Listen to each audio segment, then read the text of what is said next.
see. It is me, Mandy. Thank you for joining me today. So, I thought I would talk about a very small part of being blind and being a parent, but also a big part too, because many people wonder. And what are you talking about, you ask? People always ask me, or ask anybody I really know that is blind or visually impaired, how do you know where your child is? How do you keep track of them? How do you know what they're doing? So I'm here to tell you, inform you on how I do things. Now, just because I do it a certain way doesn't mean all blind people do it, right? I mean, many people have different ways of doing things. So this is how I generally do it. I know a lot of people do, but I am going to say how I do it. So, with all my children so far, my 3 girls, when they first started to crawl, I started using a bell around their ankle. And I would go get a very small cat or dog collar, like the smallest one I could find. Whether it's a kitten collar, puppy collar, toy dog collar, like whatever, the smallest it can go. And of course it can get bigger, but the ones that can get super small. And I would attach a bell to it, to probably the D-ring normally, with like a zip tie or something.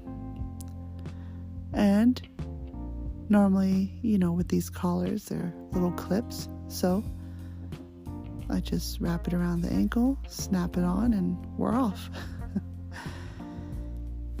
And I use those for all my kids so far. Now my youngest, she's not walking by herself, but she is crawling and stuff.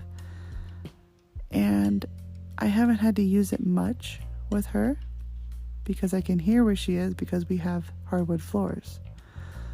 But I do have one ready, especially when she starts walking, which is probably going to be any day. She turns 1 on Valentine's Day, by the way. That's exciting. Anyway, that's not what this episode's about. So, that's how I typically keep track of them inside the house. Now, of course, as they grow older and everything like that, I generally don't keep a bell on them because, once you live with someone and you learn them, learn how they walk, learn how they talk, you get an idea, like a sense of them. You don't need a bell. You can hear where they are, And especially kids, like they're always noisy.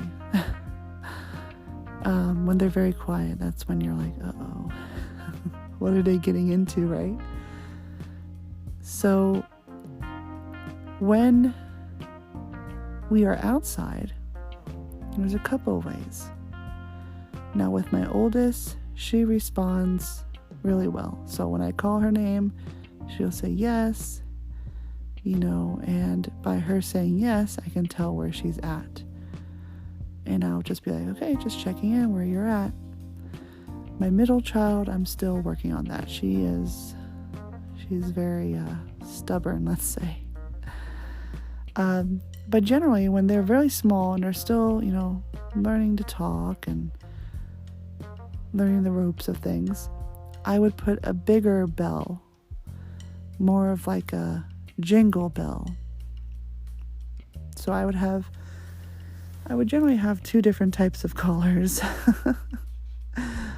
One that's a little bigger, like thicker, I guess, that can hold a big bell. And the little ones for inside. And And again, I'll put it around their ankle. Or sometimes I'll just put it on on a belt loop if they're wearing pants that have belt loops or something like that. And off they go. And on their shoes. Now I've also put bells on their shoes, on the front part of, where the straps are, or shoelaces. Attach one there with a zip tie, and there you go. But it's a much bigger bell than the little bells I use at home. And I also will use sometimes, depending on where we're going, and the whole situation, it's all situational. But sometimes I will use a leash, one of those kid harnesses. Now, like I said, my oldest, she's really good in responding and, really listening. So obviously, and she's 6, so I don't have to use that with her. My 3-year-old, she's getting to the point where she's, responding and more, listening more. But sometimes I do use the harness leash, which is, basically just like a little backpack thing they put on. Very lightweight, nothing heavy at all, of course. And just a leash, you attach the leash to the backpack and they walk freely. I also have ones like wrist, they're called wrist leashes, which I like those too because they're a little bit more flexible. So, with regular leashes, they're a bit rigid and sometimes not ideal. But the wrist leashes are great for really crowded places, and just wildness. But they also have a little bit of freedom, and it's not as rigid, so it's more like a bungee cord, like a curly cord, like those old phone cords, if you know what I'm talking about. And they're a little stretchy, so they can stretch out big, but they also can collapse small. And those are great. I normally would put the one end around the child's upper arm. Now, I never really did it around their wrist, so they have freedom of hand movement, and they have freedom of their arm in general, but I feel having it around the wrist, makes it a little awkward, especially my kids like to walk. I like them to walk in front of me instead of behind me. So having it around their upper arm gives the ability of them having freedom and not having their arm behind them or in front of them. They can hold their arm normally at their side or do whatever they want to do without, feeling kind of restraint because of, the thing around their wrist. So I like those. And I'm trying to think. That's really all I've done. And like I said, once you teach your kids the rules a little bit of responding when outside and coming when called and listening. Now of course kids will be kids, sometimes they don't listen, but that's when I'm like, oh well, if you're not going to respond to me, we got to go home because that's not safe. Need to make sure I know where you are at all times. So the bells, leashes, and that's pretty much it. So there you go. That's how I can keep track of my kids, and I haven't lost one yet.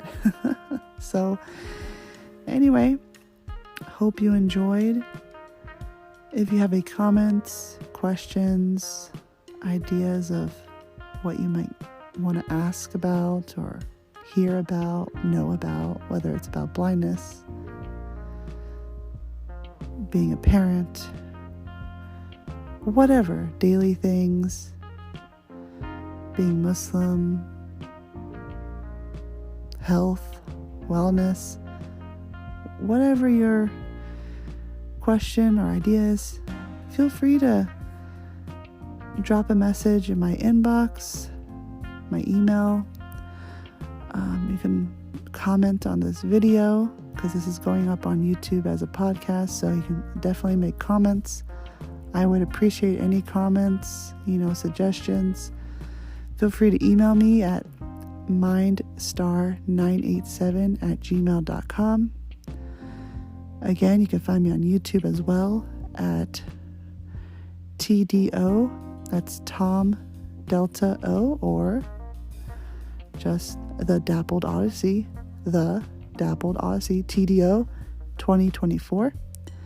That's my YouTube channel. Subscribe, say hi. We'd love to hear if anybody's actually listening. And yeah, what would you like to hear? Take care. Talk soon.